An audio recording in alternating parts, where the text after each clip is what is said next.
Bonjour à tous et bienvenue dans une nouvelle vidéo de la chaîne YouTube Dans ton Miam.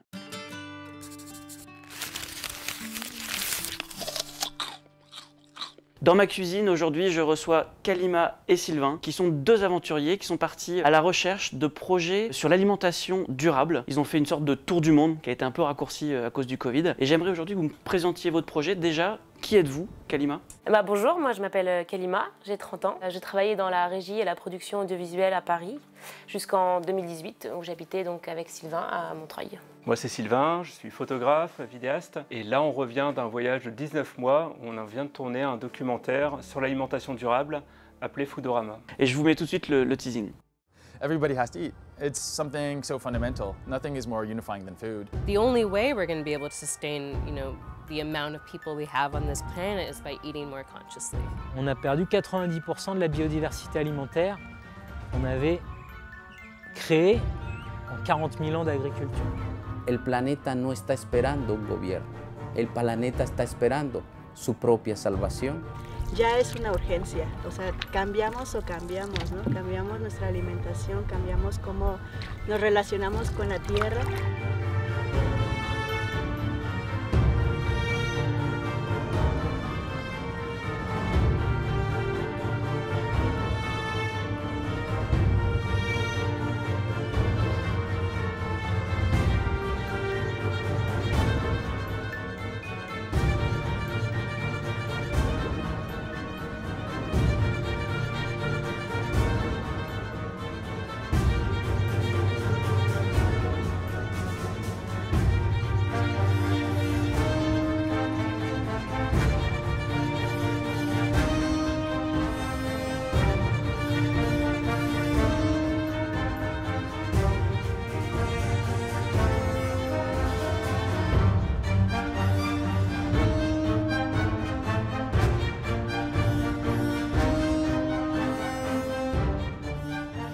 Ce projet de documentaire, comment il naît et surtout c'est quoi l'objectif premier du documentaire? Nous ça fait des années qu'on a changé un peu notre mode d'alimentation de plus en plus, donc en essayant d'avoir un mode d'alimentation un peu plus respectueux de l'environnement, c'est-à-dire on mangeait de plus en plus local, de plus en plus bio, de moins en moins de viande. Enfin, voilà, on essayait de changer un peu nos pratiques. Donc on s'est intéressé à l'alimentation, on a vu pas mal de documentaires, de films là-dessus. Et c'est là qu'on s'est rendu compte qu'au final, dans le réchauffement climatique, si on prenait le système alimentaire dans son ensemble, vraiment de la production à la consommation, en passant par la transformation, le transport, le recyclage, tout, ça représentait un tiers des émissions de gaz à effet de serre. En fait, le but du documentaire, c'est d'inspirer des gens qui n'y connaissent rien à l'alimentation.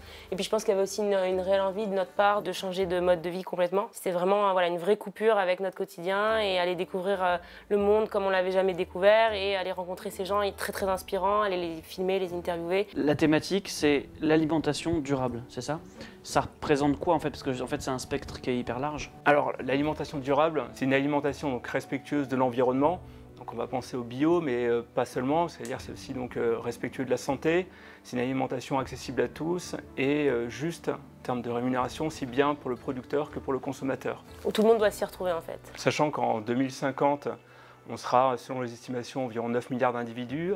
Selon la FAO, il va falloir augmenter les rendements agricoles de près de 70% et qu'en parallèle, les terres arables et productives sont en train de se réduire. Et donc plutôt que de vouloir faire un documentaire un peu alarmiste, comme on a déjà pas mal vu, on voulait faire un documentaire très positif. Donc vous prenez vos vélos, j'imagine qu'à la base vous êtes des grands cyclistes? Absolument pas. Donc vous faites un tour du monde sans avoir fait de vélo avant? D'accord, très bien. Ça, moi je vais le faire en planche à voile. Mais... Ce qui est marrant, c'est que moi je faisais pas mal de sport. Kalima pas du tout, enfin limite t'as horreur de ça. Et en fait, il balance. Non, c'est marrant parce que le soir on s'est dit tiens on va partir à vélo. On a les deux, on a fait non, c'est une super idée, ça va être génial. En fait, je le vois, le vélo, comme un moyen de transport et pas comme un sport. En l'occurrence, c'est ce qui se passe là. Et c'est ce qui s'est passé pendant 15 000 km quand même. C'est des vélos couchés. Tu pédales comme dans une chaise longue. En fait, on n'est pas au ras du sol, c'est des deux roues. Ouais. Donc on a quand même un drapeau, mais j'ai la tête à peu près à ce niveau-là. Et t'as le pied en avant en fait surtout. Et t'as pas de selle comme on a une selle, t'as un siège comme un siège de transat plutôt. Les vélos couchés, c'était pas que pour l'histoire de confort, de solidité. On voulait aussi que ça crée une discussion. Tu vois, c'est des vélos tellement hallucinants là-bas que forcément les gens t'arrêtent, tu parles de ton vélo, puis ça te permet de parler d'autres choses. Vous logiez où? Beaucoup j'imagine dans une tente, mais parfois vous étiez en ville, vous étiez bien logé chez quelqu'un? Ouais, alors déjà on essayait le plus possible d'être en autonomie. dormi donc avec notre tente, notre nourriture et tout ça quand on pouvait. Et alors le plus marrant, c'était surtout aux États-Unis, parce que là c'est assez urbanisé, on était sur la côte ouest, donc tu as peu de zones naturelles où tu peux faire du camping sauvage. Et puis camping sauvage, c'est interdit. En plus c'est interdit, c'est des propriétés privées. Donc là, soit on faisait des campings d'État, soit on faisait un peu j'irai dormir chez vous. Donc ça, on l'a beaucoup fait, tu vois, d'aller même de temps en temps sonner chez les gens, dire est-ce qu'on pourrait pas mettre notre tente dans votre jardin. Ouais. On a eu nos plus belles rencontres comme ça, quoi. How was it? Did you like it, Molly? She's sleeping. You can put your...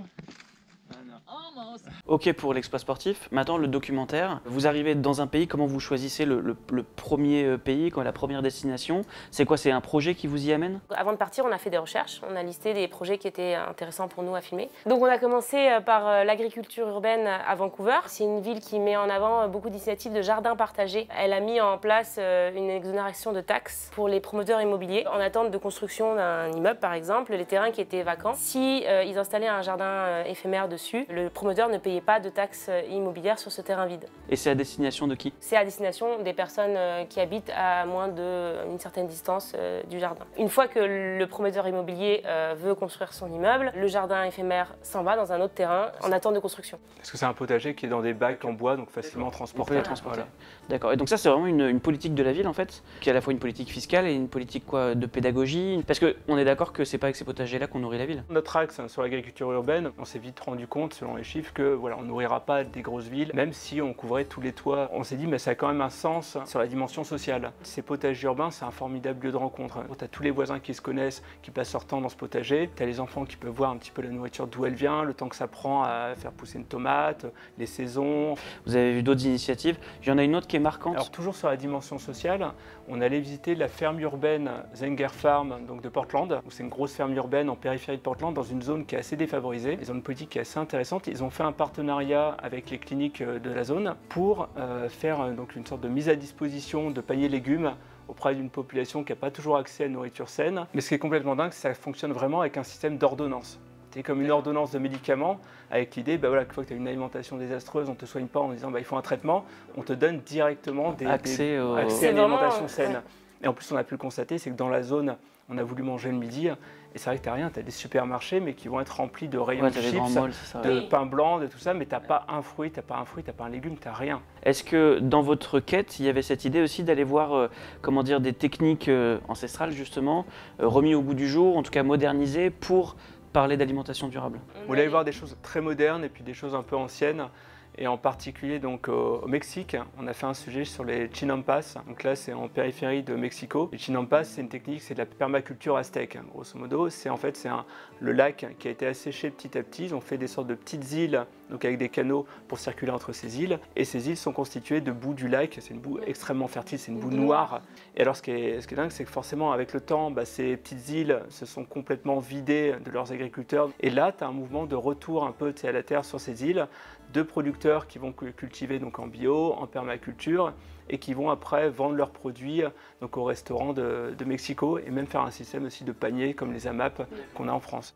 On a rencontré aussi en Colombie des Misak qui nous ont parlé de leurs semences anciennes. Dans la tradition, ils se perpétuent de génération en génération et c'est vraiment un savoir-faire qui est très important et qui doit être conservé. C'est que tu as un moment d'échange, toutes les semences sont échangées librement, de troc. D'accord. C'est ça qui te permet aussi de garder toutes ces variétés différentes. Chaque foyer conserve un peu une variété et après il y a de l'échange qui malheureusement est un peu voué à disparaître puisque ces communautés sont de moins en moins nombreuses. Mais en termes de durabilité, tu vois, de troquer comme ça des semences, quand tu vois maintenant avec le catalogue des semences, les semences qui sont non reproductibles, où tu es obligé de les racheter chaque année, tu es à l'opposé de ce genre d'initiative.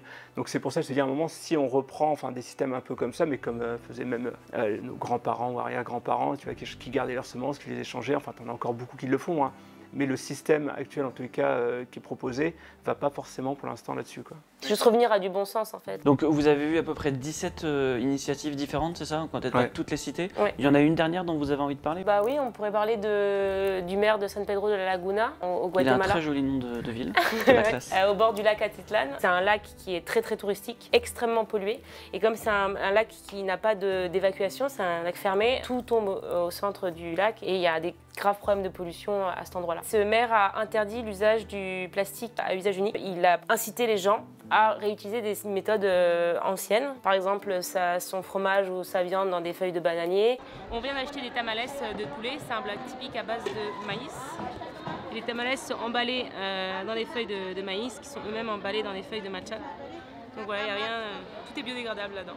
Avoir toujours des paniers en osier ou en papier avec soi pour éviter le plastique. Il faut savoir que donc, au Guatemala, il n'y a pas de gestion des déchets au niveau national. C'est un projet qui est très novateur. Il a même mis un centre de tri des déchets dans sa commune et on allait donc le rencontrer, on l'a interviewé. Il communique dessus beaucoup. Ça a un attrait même touristique pour les gens de passage au Guatemala. Du coup, les villages voisins sont en train de s'inspirer de sa démarche. Il y a quand même énormément de pays, j'imagine, que vous avez fait où la gestion des déchets n'est pas prise en compte et en charge.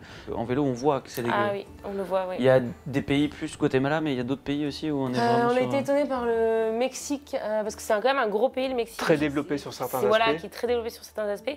C'est vrai que c'était extrêmement pollué. Après, en Amérique centrale, il n'y a pas de gestion des déchets, c'est vrai que dans la plupart des pays, donc à part le Costa Rica qui est un peu à part là-dessus. L'exception du Costa Rica qui a misé sur le tourisme vert. Le côté positif par rapport au Costa Rica, par exemple, c'est que là vraiment, on a vu une différence même sur la biodiversité animale.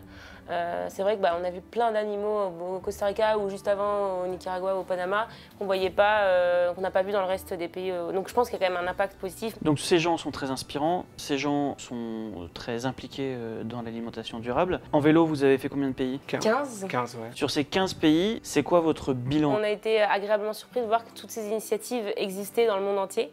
Dans n'importe quel pays, on va trouver une initiative durable sur l'alimentation. Il y a vraiment une vraie prise de conscience. C'est pas un problème du Nord, un problème des riches et on se dit dans les pays comme en Amérique latine, ils cherchent juste à se nourrir. Non, c'est pas vrai.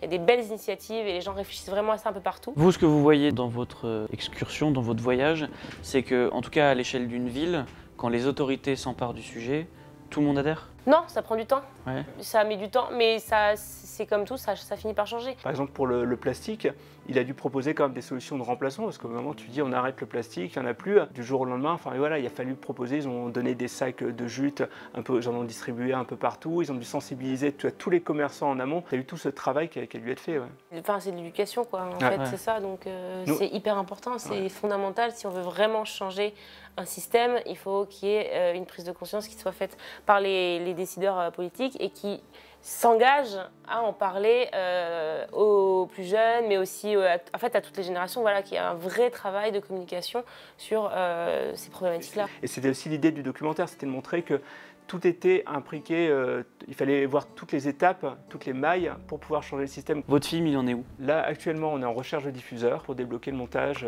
pour avoir les financements, pour pouvoir faire travailler une équipe, la partie post-production. Si jamais un diffuseur passe par là, je mets toutes les informations en description de la vidéo, notamment le blog de Foodorama. J'espère vous recevoir pour parler du film quand il sera fini. Peut-être on abordera d'autres sujets. J'espère. Et merci beaucoup, bon courage, j'espère que vous allez trouver rapidement un diffuseur. Merci beaucoup d'avoir regardé cette vidéo et je vous dis à très bientôt sur la chaîne YouTube d'Entends Miam.